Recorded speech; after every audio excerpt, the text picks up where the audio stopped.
there. You know what's funny?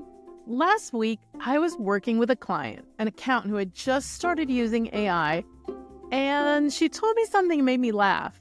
She said, "Michelle, I feel like I'm speaking a different language than this AI thing." And you know what? She wasn't wrong.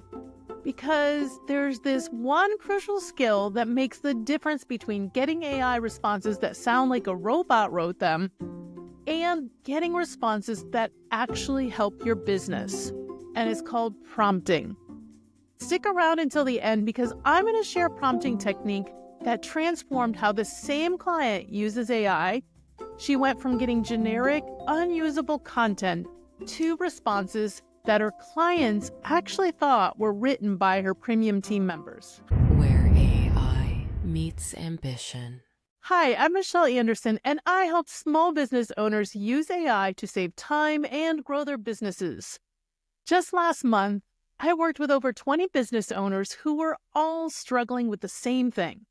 They knew AI could help them, but they couldn't get it to understand what they wanted.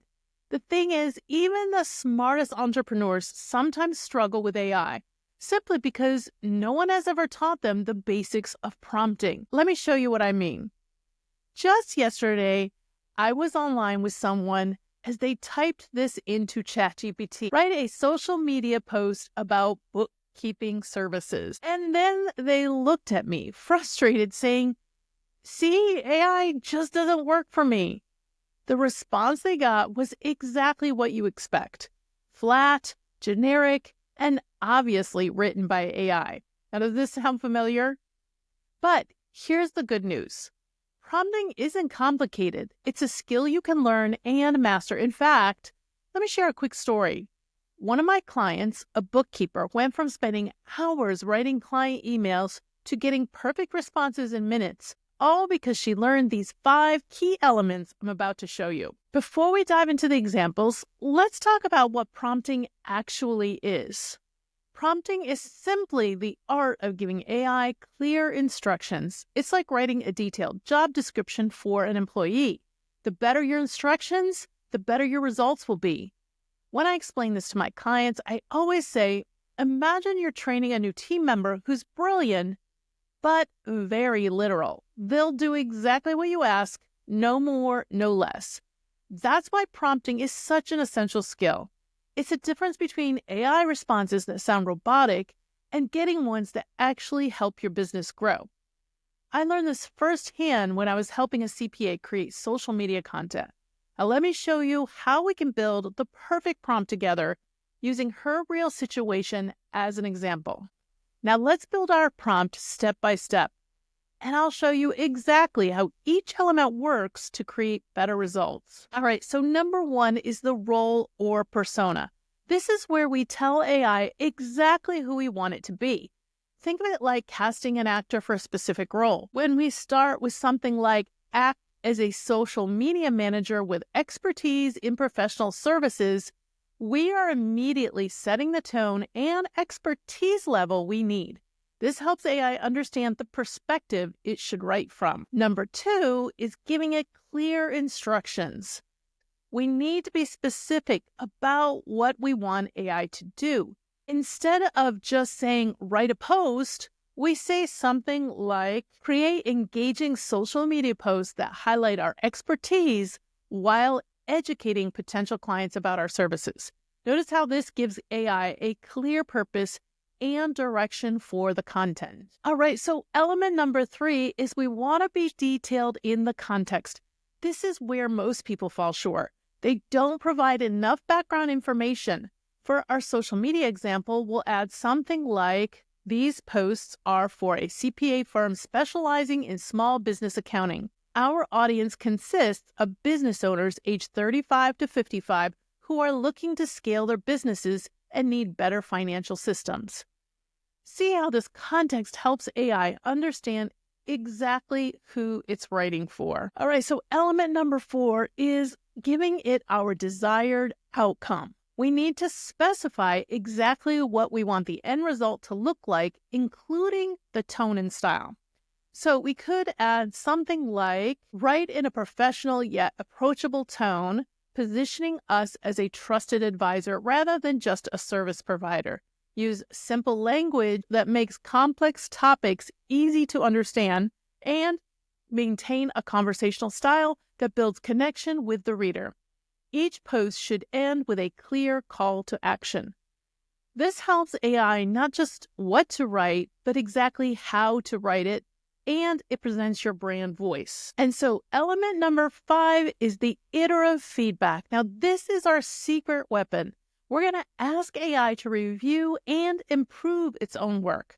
We'll finish our prompt with something like, after generating the post, analyze it for engagement, potential, and suggest improvements. This extra step helps refine the content without having to start over. So let me show you how these powerful elements are when we put them all together. So here's our complete prompt, and let me show the difference that it makes. So if we go back to the general prompt, write a social media post about bookkeeping services,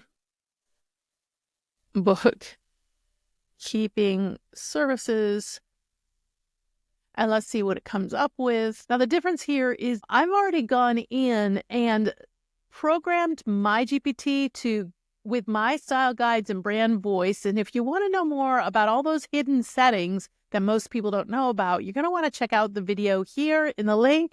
But try this for yourself, see what comes up for you. Now let me show you the difference it makes. So here is this prompt, this very generic prompt. And let's go to the one that we just crafted together, and let's see what it came up with. The Power of Clean Books, Why Your Business Can't Afford to Ignore Counting. It's using some psychological hooks here. Messy books equal missed opportunities. If your financial records are disorganized, you'll likely losing money without even realizing it. So there's a lot more engagement, some psychological hooks to pull you in. So you can see how the second one sounds like it was written a professional who really understands her business.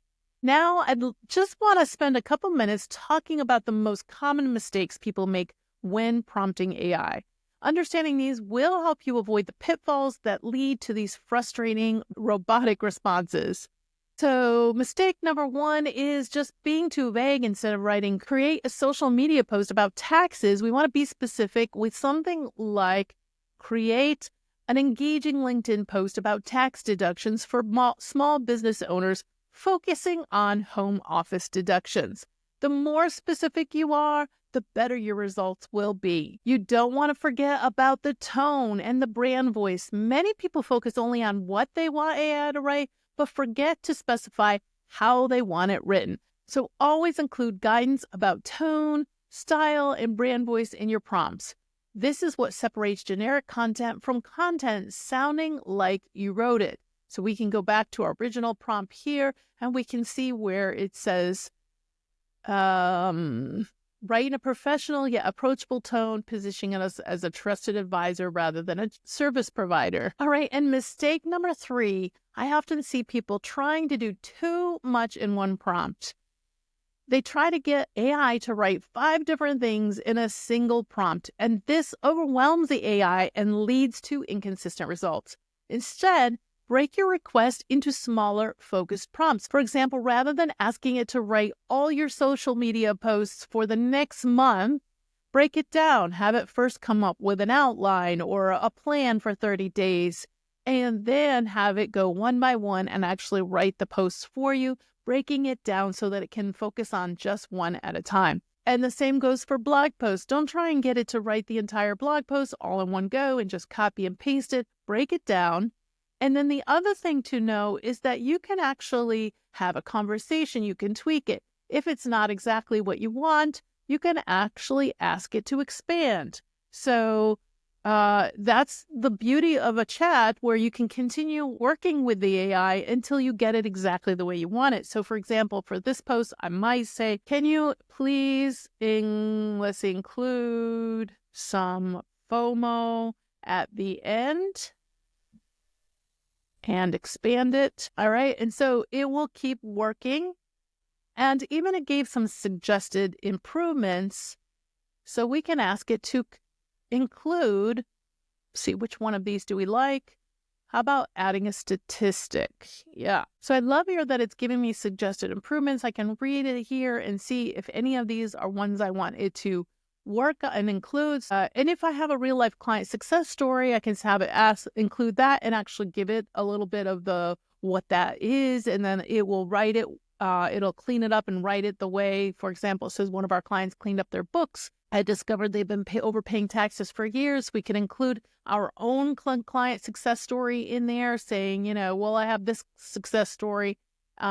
Please include that. All right. And so mistake number 4 is not using examples. When you want AI to match a specific style or format, show it what you mean. Include a sample of what you're looking for right in the prompt. For instance, you could include something like, here's an example of our usual post style. And then here you give it the example, and then please write the new post following the same approach. And just as a little side tip, oftentimes when I see posts I like, or if I've created different posts that I like, I actually save them in a little repository of post examples. And so when I wanted to use that style, I have it and I can just copy and paste it in there just to mix up the different styles. Okay, and the mistake number 5 is skipping the review and refine step. Many people take AI's first output and just run with it. Instead, use the iterative feedback element that we discussed and ask AI to review its work and suggest improvements or give it specific feedback about what you'd like to change. So exactly what I just showed before, you can ask it to expand different areas, but you can actually ask AI to go back and review it for you as well. So remember, a great prompt needs these 5 elements we covered. I've seen businesses completely transform their AI results just by following these steps. In fact, that accountant I mentioned at the start, well, she saves over 10 hours every week now using these exact techniques. And now that you understand the basics of prompting, you might be wondering how AI could specifically help your business. That's why I'm offering a free AI success assessment. We'll look at your business processes and identify exactly where AI could save you time and increase your efficiency. You just need to click the link in the description to book your session. And if you want to stay updated with more AI tips and strategies like this, make sure to hit that subscribe button. I release new videos every week showing you simple ways to make AI work for your business. Let me know in the comments what you learned today about prompting. I love hearing your insights. And if you want to discover a simple prompting secret that most people miss, one that can make AI understand exactly what you need without any back and forth, then check out this video right here. I love sharing this technique because it makes working with AI feel effortless. Trust me, once you try it, you'll wonder how you ever worked without it. I'll see you there.